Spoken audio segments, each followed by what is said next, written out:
good morning. What's poppin'? It's your boy Jay the Comedian. How are you doing today? Today, doing pretty good. The weather's not that great, but I'm doing very, very, very, very, very good.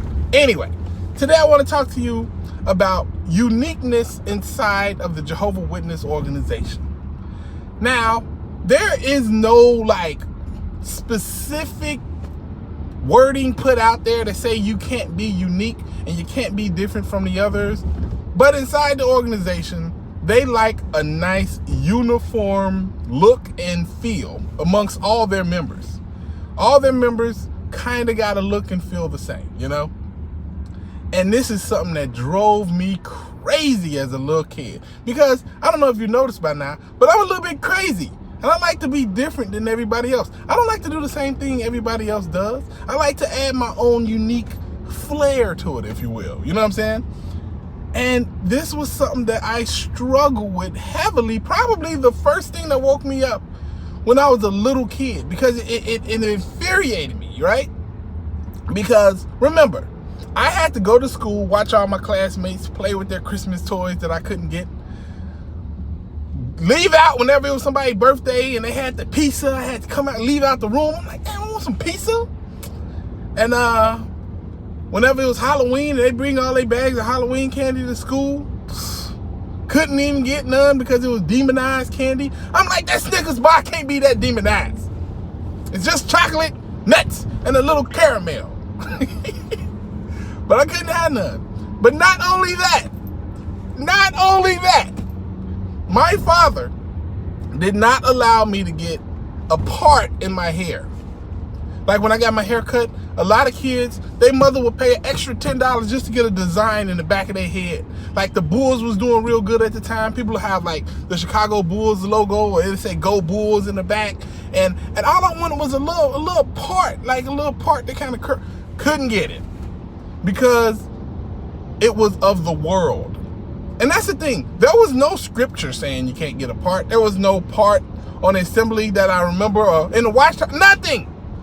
This was straight up just my father's rule. His conscience bothered him about me going up in there with a part in my head. And it made no sense to me, and it infuriated me because it's just a unique thing that I liked and I wanted to do that I could not do because I was a Jehovah Witness. And I've seen this used against a lot of young people. Like, for example, there was this girl I knew, super cool girl, and she was always just wanted to be unique. And one day, without her parents' knowledge, she went and got a yellow streak in her hair. She usually had her hair like kind of a dark brownish color or whatever, and she just added a yellow streak right there in the front. Sometimes she'll have just the yellow hair just like hanging down or in the back. But you know, when she did that, her mother was infuriated. Oh, she was so mad. She was talking about kicking her daughter out of the house for something she did to her hair. She wasn't disfellowshipped or nothing.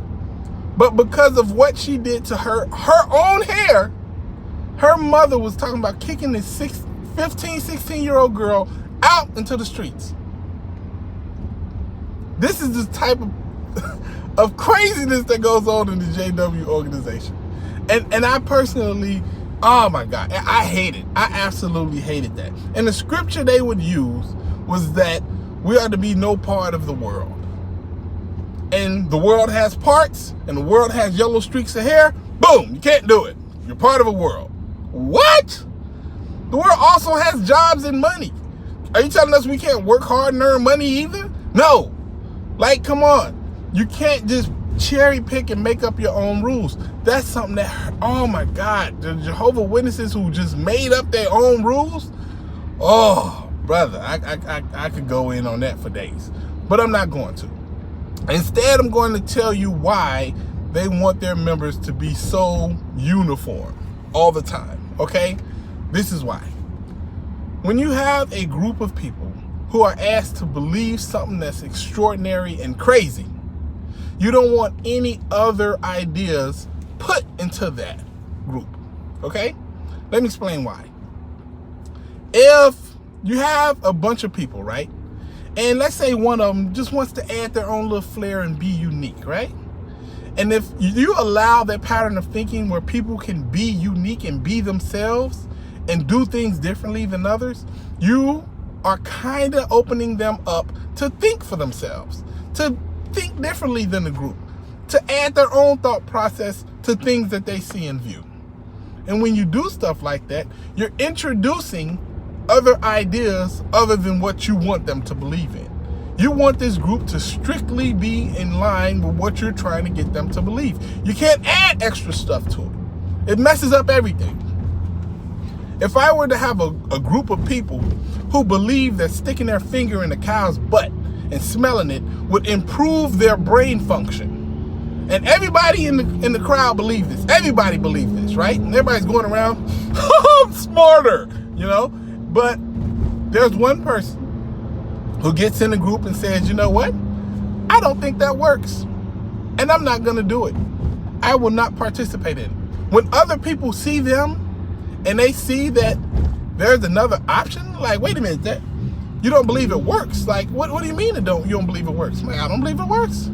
I've done research. I've looked it up. I don't think it works at all. I think it's pretty much not changing anything.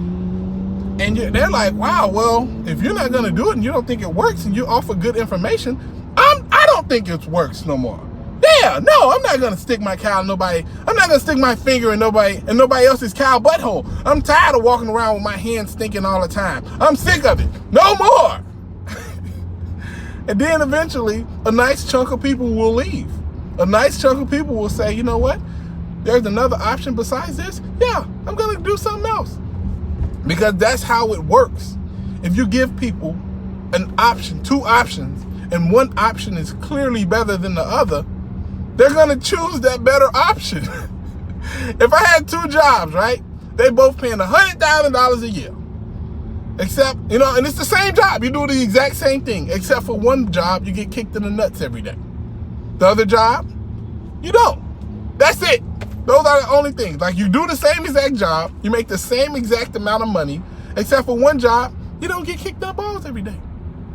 I know what job I would pick. The one where I don't get kicked in the nuts every day. That's the one. It's simple. I know what job I'm going to choose.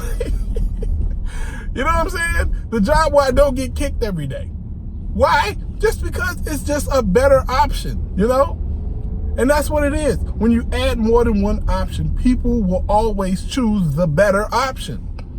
Even if it's just slightly better, you know? I know a woman to be like, oh, well, I don't have any nuts. I can take any job. You're not going to take a job where you get kicked every day. Like, oh, I'll take this other job where I don't get kicked, you know? It's not like you're going to be like, well, it depends on which one's closer to my house. No! You're going to take the one where you don't get kicked every day.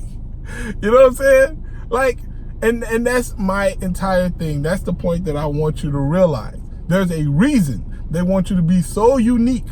And, well, not so unique, but so uniform. That's what I want to say. They want everybody to be in line and doing the same thing and thinking the same way. Because the moment you add uniqueness and you add the ability to be different than others, you will eventually give people another option. If you can see somebody that says, hey, I don't like that, I don't agree with that, and people are like, you know what? Deep down, I don't like it, I don't agree with it either. And people will leave in bunches, groups even.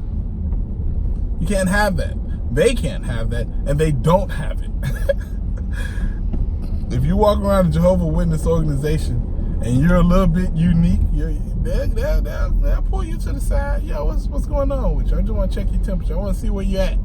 You know, I want to see if you in line with Jehovah's thinking. Yeah, and that's a term they actually use. They want to see if your thinking is in line with Jehovah's thinking. Because Jehovah, we should only think or strive to think like Jehovah and behave in a way Jehovah wants us to behave. Which is, as I've told y'all before, the way the governing body wants you to behave. And that's never a good thing. You know what I mean? But anyway, man, if you don't agree with me, let me know in the comments. But if you had something that you wanted to do, but you couldn't do it because you were a Jehovah's Witness and they didn't want you being too different, let me know in the comment section, all right? Anyway, I hope you enjoy the rest of your day. It's your boy Jay the Comedian. Holla at your guala. Deuces.